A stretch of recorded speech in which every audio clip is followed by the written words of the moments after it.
اللہ تعالیٰ نے انسان کو جو بے شمار نعمتوں سے نوازا ہے اور جس کی خداوند تعالیٰ بار بار تعریف بھی کرتا ہے، ان نعمتوں کو گنواتا بھی ہے، جیسے قرآن حکیم میں سورۃ الرحمن میں خداوند تعالیٰ نعمتوں کو گنواتا ہے اور پھر فرماتا ہے فَبِأَيِّ آلَاءِ رَبِّكُمَا تُكَذِّبَانِ، خدا کی کون کون سی نعمتوں کو اے انسان اور اے جنات تم جھٹلاؤ گے۔ تو خدا کی ان نعمتوں میں سے ایک بہت بڑی نعمت جو انسان کو انسان بناتی ہے، جو انسان کو دوسری مخلوقات سے ممتاز کرتی ہے، جو انسان کو حیوانوں سے بھی ممتاز کرتی ہے، وہ انسان کی عقل ہے، انٹلیکٹ ہے، جو خداوند تعالیٰ کی جانب سے انسان کو دیے جانے والے علم و حکمت کا تخت ہے۔ آپ اس کائنات پہ غور کریں، اس کائنات میں ایک چیز آپ کو نظر آئے گی اور یہی بنیادی نقطہ ہے جس پر آج ہم بات کریں گے کہ اس کائنات میں ایک روانی ہے، فطرت میں ایک فلو ہے، کوئی بھی چیز اپنی جگہ پہ رکی ہوئی نہیں ہے، کوئی بھی چیز اپنی جگہ پہ جامد نہیں ہے، ہر چیز میں ایک تبدیلی ہے، اور یہ تبدیلی صرف تبدیلی کے نام کی خاطر تبدیلی نہیں ہے، لیکن یہ تبدیلی بہتری کی ہے اور یہ تبدیلی نشو و نما کی ہے، یہ تبدیلی گروتھ کی ہے، ایک حالت سے دوسری بہتر حالت کی طرف بڑھ جانا۔ اور خداوند تعالیٰ قرآن میں فرماتا ہے وَلَتَرْكَبُنَّ طَبَقًا عَنْ طَبَقٍ، تم درجہ بدرجہ آگے بڑھتے جاؤ گے، تم درجہ بدرجہ اوپر چڑھتے جاؤ گے۔ تو جس طرح کائنات کی ہر چیز میں نشو و نما ہے، ہمارے وجود میں نشو و نما ہے، فطرت میں نشو و نما ہے، ہر چیز اپنی جگہ سے بڑھتی ہے، پروان چڑھتی ہے، بالکل اسی طرح انسانی عقل جو خدا نے جو نعمت سے ہمیں نوازا ہے، وہ عقل بھی اپنی جگہ بڑھتی ہے، وہ عقل بھی اپنی جگہ پروان چڑھتی ہے۔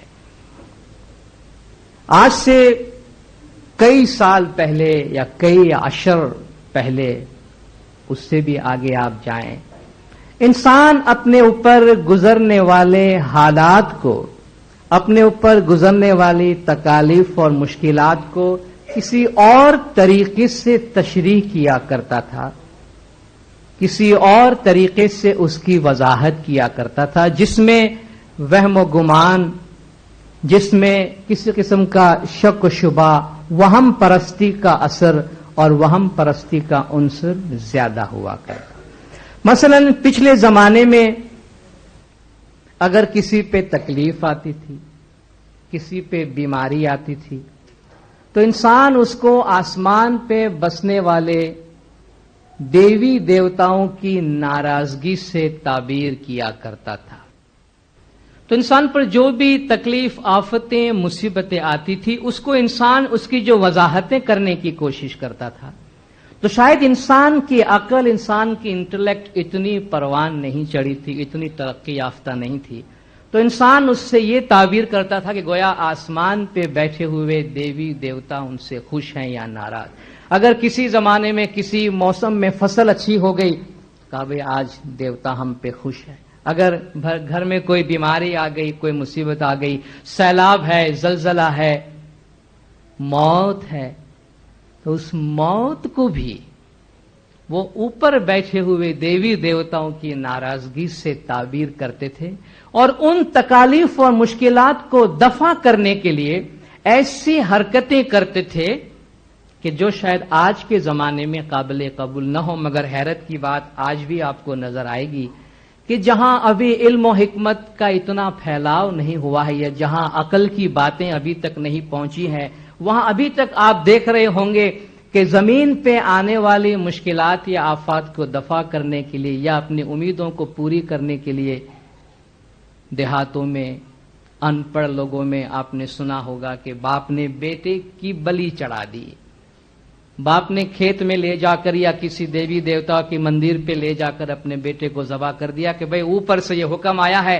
کہ یہ کام کرو تاکہ تمہاری یہ مشکل آسان ہو جائے یا تمہاری یہ امید پوری ہو جائے۔ لیکن جو انسان کی عقل نے ترقی کرنا شروع کی، پہلے زمانے میں سورج گہن ہوتا تھا، چاند گہن ہوتا تھا، تو سمجھتے تھے کہ بھئی کوئی بہت بڑی آفت یا کوئی بہت بڑی مصیبت آ رہی ہے۔ حضور اکرم صلی اللہ علیہ وآلہ وسلم صلوات اللہ علیہ، حضور کے صاحبزادے کا انتقال ہوا، آپ کا بیٹا گزر گیا، اور اتفاق سے اس دن سورج گہن ہوا، آسمان سیاہ ہو گیا۔ ابھی یہ نبی صاحب کی دعوت کا ابتدائی زمانہ ہے، لوگوں تک ابھی آپ کا پیغام پہنچ رہا ہے، کچھ لوگ قبول کر رہے ہیں، باقی لوگ آپ کو ریجیکٹ کر رہے ہیں، ایسے میں یہ واقعہ ہوا ہے۔ تو بہت سے لوگوں میں یہ بات پھیلی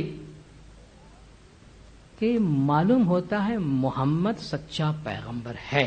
جو لوگ حضور کو نہیں مانتے تھے ان میں یہ چرچا ہوئی کہ یقیناً حضور جو ہے محمد سچے پیغمبر ہے، کیونکہ دیکھو اس کا بیٹا گزر گیا تو آسمان بھی اس کی گواہی دے رہا ہے، آسمان بھی اس غم میں سیاہ ہو گیا ہے، سورج بھی اندھیرا ہو گیا ہے، سیاہ ہو گیا ہے، ضرور اس میں صداقت ہے۔ اگر کوئی آدمی اپورچونسٹ ہو، موقع پرست ہو، تو اس سے اچھا موقع سے فائدہ اٹھانے والی بات اور کوئی نہیں ہو سکتی کہ بھئی لگے ہاتھوں اگر یہ کام بھی ہو رہا ہے تو ہونے دو، کیا نقصان ہے۔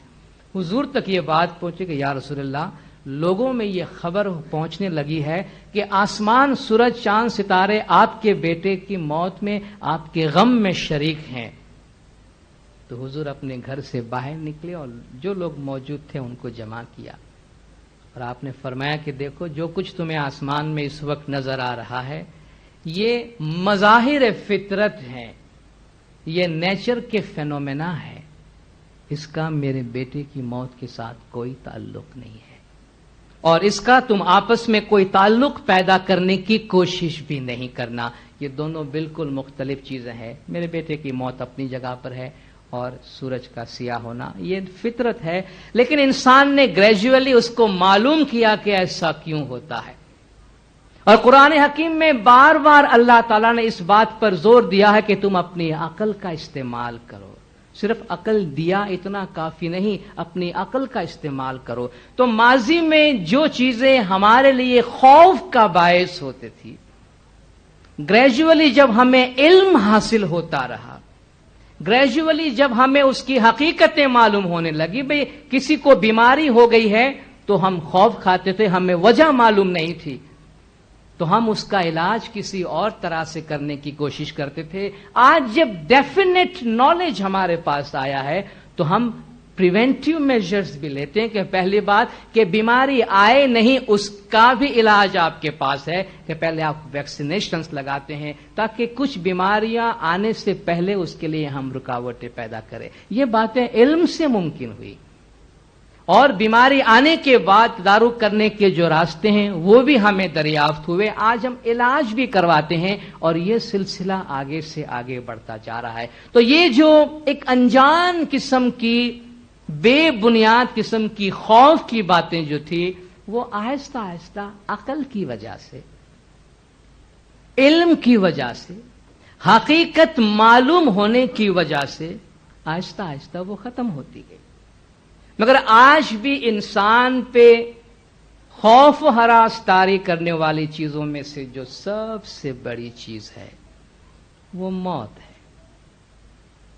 موت ہے۔ انسان سے کہا جاتا ہے کہ وہ موت سے ڈرے، اور ہر آدمی موت سے ڈرتا ہے۔ کتنی تعجب کی بات ہے، کتنی تعجب کی بات ہے کہ آج سے 50 برس یا 100 برس پہلے، اگر ہم میں سے کسی کی عمر 100 سے زیادہ ہے تو اور بات ہے، چلے 125 برس تک پہنچ، آج سے 100-125 برس پہلے ہم میں سے کوئی بھی نہیں تھا، کوئی بھی تھا، ہم نہیں تھے، اس کا ہمیں کوئی غم نہیں، اس سے ہم قطعی لا تعلق ہیں، اس سے ہمارا کوئی کنسرن نہیں ہے کہ ہم نہیں تھے۔